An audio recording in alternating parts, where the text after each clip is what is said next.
Well, President Muhammadu Buhari on Monday went down memory lane, recalling roles played by Nigeria in engendering majority role in South Africa and ending the apartheid segregationist policy.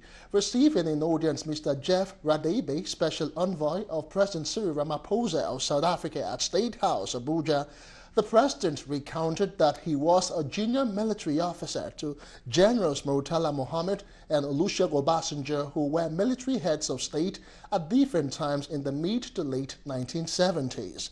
He said Nigeria was quite committed to the South African cause, making sacrifices which younger people of today may not know.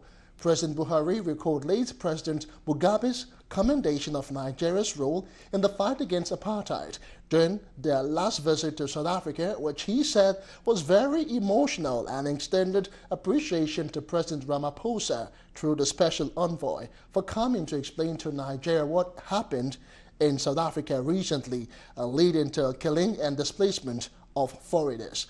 Mr. Radebe apologized on behalf of his president for what he called acts of criminality and violence that recently occurred, adding that such do not represent South African value system, nor those of the larger number of South Africans.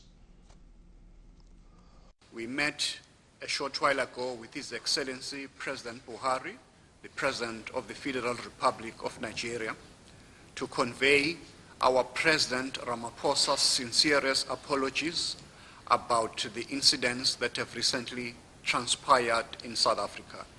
Those incidents do not represent what we stand for as a constitutional democracy in South Africa, and the President has apologized for these incidents. And he has also instructed law enforcement agencies to leave no stone unturned, that all those involved must be brought to book. Radebe also responded to questions bordering on compensation, saying the matter would be discussed during President Buhari's state visit to South Africa next month.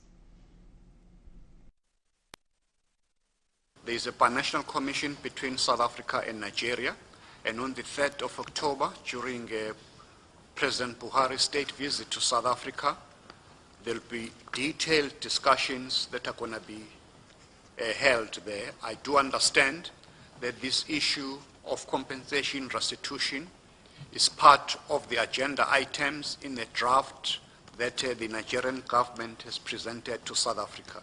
So I think let's wait until the 3rd of October to see how that unfolds. He said South Africa was an integral part of Africa and is fully committed to peace and integration of the continent. The special envoy disclosed that 10 people died during the attacks, 2 Zimbabweans and 8 South Africans. He said there was no Nigerian casualty.